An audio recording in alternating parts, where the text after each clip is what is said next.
UP में दूसरे दौर की वोटिंग हो रही है। लगभग 55 सीटों के लिए 7 चरणों में चुनाव है। आज लगभग साफ हो जाएगा कि यूपी में बीजेपी का क्या होने वाला है, कौन आने वाला है, कौन जाने वाला है। लेकिन बीजेपी चुनाव आयोग के साथ मिलकर किस तरह की कॉन्स्पिरेसी कर रही है, इसका आप अंदाजा नहीं लगा सकते हैं। यूपी जीतने का पूरा प्लानिंग हो चुका है। यूपी कैसे जीतेंगे परत दर परत में बताऊंगा। आज पहले दौर की वोटिंग है, 55 सीटों का करीब 58 सीटों पर वोटिंग हो गई है। आज दूसरे दौर में 55 सीटों पर वोटिंग है। वो सब चीज़ खेल चल रहा है। ईवीएम खराब मिलेंगे, मीडिया को लगा दिया गया है। लेकिन सोचिए आज उत्तराखंड के 70 सीटों पर वोटिंग हो रही है और गोवा के 40 सीटों पर वोटिंग हो रही है।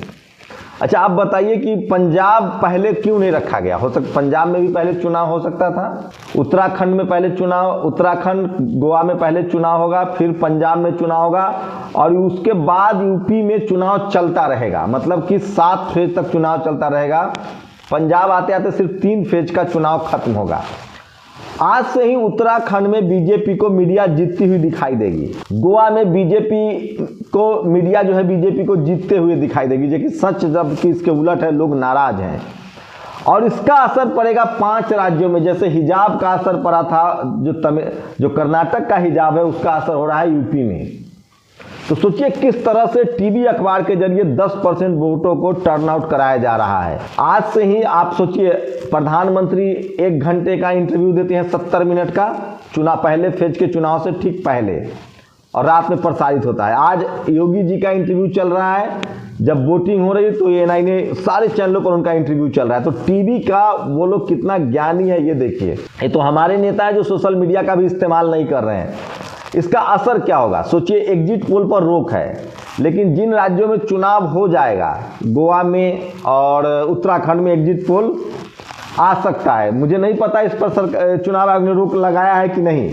यूपी का एग्जिट पोल तो नहीं आ सकता है क्योंकि उसको आना होगा 7 फेज के वोटिंग के बाद। लेकिन अगर मुझे एग्जैक्ट नहीं पता है कि क्या गोवा और उत्तराखंड का एग्जिट पोल पर भी रोक है।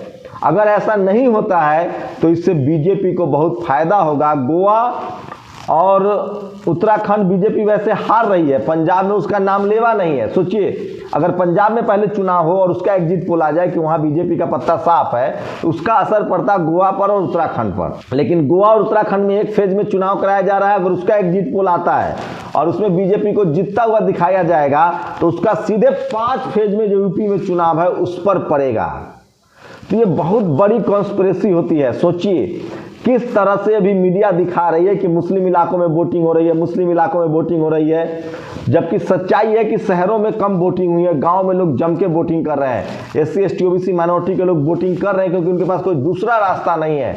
लेकिन मीडिया की लगातार कोशिश है कि चुनाव को हिंदू मुस्लिम किया जाए। वो कह रही है मुसलमान तेज वोटिंग कर रहे हैं, मुसलमान भयंकर वोटिंग कर रहे हैं, ताकि बाकी लोगों को भी उकसाया जा सके। तो तमाम साम दाम दंड भेद लगा हुआ है। चुनाव आयोग इस देश में एक ही बार ईमानदार हुआ जब लालू यादव को चुनाव हराना था, जिसका नाम टीएन शेषन है। नहीं तो इस देश का जो अभी का जो चुनाव आयोग है वो तो एकदम गोदी में बैठा हुआ है।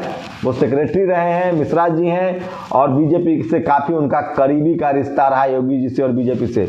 तो यूपी जीतने के लिए बीजेपी किसी भी हद तक जा सकती है।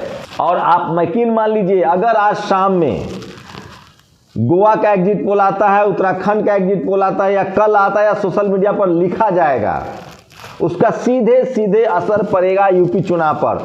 मैं इस देश के तमाम एससी एसटी ओबीसी माइनॉरिटी के लोगों से कहना चाह रहा हूं यूपी के कि उस पर बिल्कुल ध्यान मत दीजिए।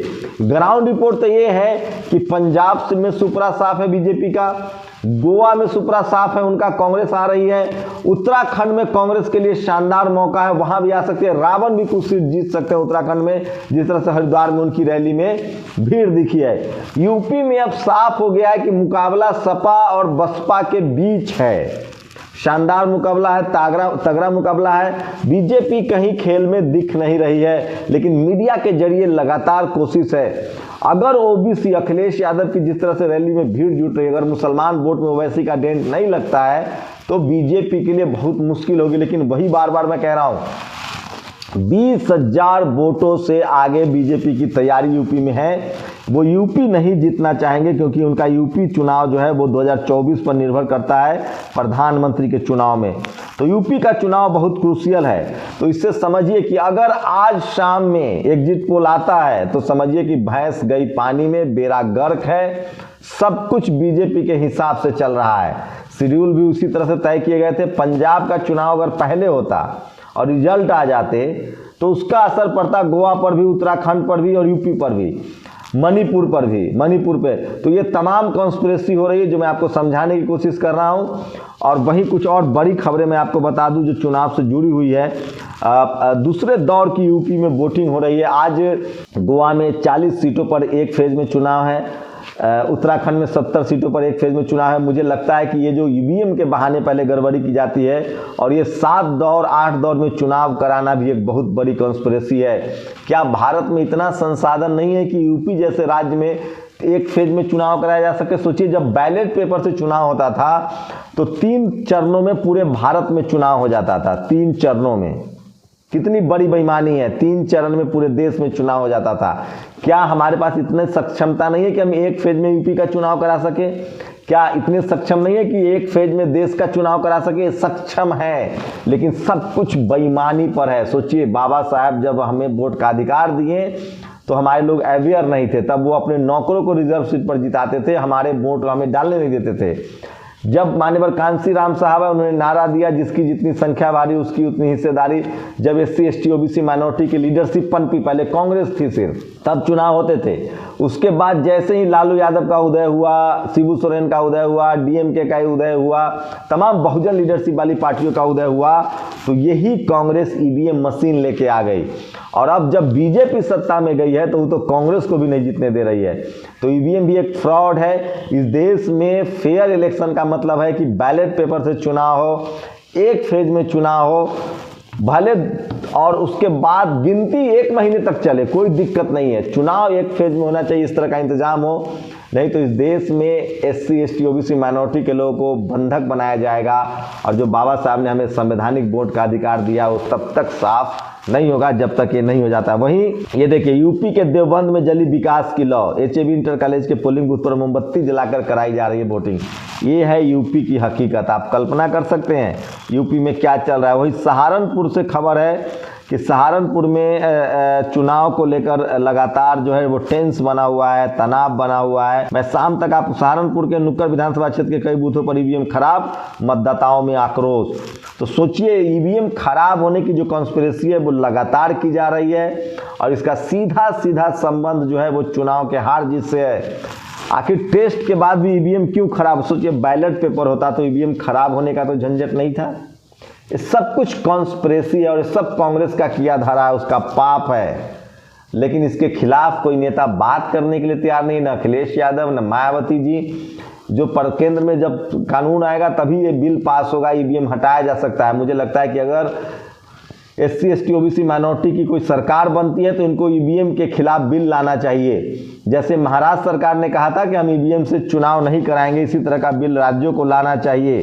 तो ये सबसे बड़ी खबर आपको बता रहा हूं। और अगर आज शाम में एग्जिट पोल आता है तो मान के चलिए कि ये बहुत बड़ी कॉन्स्पिरेसी है और नहीं तो सोशल मीडिया पर लिखा जाएगा, बात किया जाएगा कि उत्तराखंड बीजेपी जीत रही है, गोवा बीजेपी जीत रही है। सच्चाई से बिल्कुल परे है। दोनों राज्यों में कांग्रेस का पलड़ा भारी है, बहुत ज़्यादा भारी है। पंजाब में तो ऐसे भी बीजेपी के लिए कुछ नहीं है, मणिपुर में भी उनकी स्थिति बहुत खराब हो रही है। तो यूपी के लोगों को बीजेपी चाहती है कि वो उत्तराखंड चला जाए, गोवा चला जाए, मणिपुर चला जाए, पंजाब में उसके लिए कुछ नहीं, लेकिन यूपी नहीं जाना चाहिए जहाँ से 80 लोकसभा की सीटें हैं और जहाँ सबसे बड़ा स्टेट है। तो मैं कह रहा हूँ किसी तरह के बहकावे में मत आइए। आपने जो अपना निजी मसला देखिए, अपनी सुरक्षा, रोजी रोटी, बेरोजगारी, हेल्थ, स्कूल, अस्पताल, हिजाब, मुस्लिम हिंदू पर वोट मत दीजिए, नहीं तो आपके बच्चे जो हैं वो सड़क पर भिखारी बन जाएंगे। मैं अभी अपने पिताजी का इलाज करवा रहा हूँ, मैं देख रहा हूँ कि किस तरह से ज़्यादातर SC ST OBC माइनॉरिटी के लोग जो लाचार हैं, बेबस है, वो सरकारी अस्पतालों के सहारे हैं और बहुत मुश्किल में इलाज करवा पा रहे हैं। अगर SC ST OBC माइनॉरिटी की लीडरशिप वाली पार्टियाँ आएंगी तो सरकारी अस्पताल, सरकारी स्कूल बहुत ज़रूरी हैं। समझने की कोशिश कीजिए। हिंदू मुसलमान से चंद लोगों का फायदा है जो राजनीतिक रोटी सेक रहे हैं और बाद में वो अरबों खरबों का घोटाला करते हैं। तो ये बड़ी कॉन्स्पिरेसी की तरफ मैं ध्यान दिला रहा था। जो भी अपडेट होगा शाम तक मैं आपको बताऊंगा। मैं फिर कह रहा हूं कि बीजेपी के लिए फिलहाल यूपी में कुछ नहीं है। अगर उसके लिए कुछ होता तो उसका एक मंत्री ये नहीं कहता कि 40 सीटों पर फिर से दोबारा मतदान कराएं। आपकी क्या प्रतिक्रिया, अपनी प्रतिक्रिया जरूर दीजिए। शुक्रिया। नेशनल दस्तक की आपसे गुजारिश है कि अगर इसको बचाना चाहते हैं तो नेशनल दस्तक को सब्सक्राइब करने के लिए रेड कलर के सब्सक्राइब बटन को दबाएं, फिर बेल आइकन की घंटी दबाएं। नेशनल दस्तक को बचाने के लिए बहुत जरूरी है कि हर खबर को शेयर करें, लाइक करें, कमेंट जरूर करें।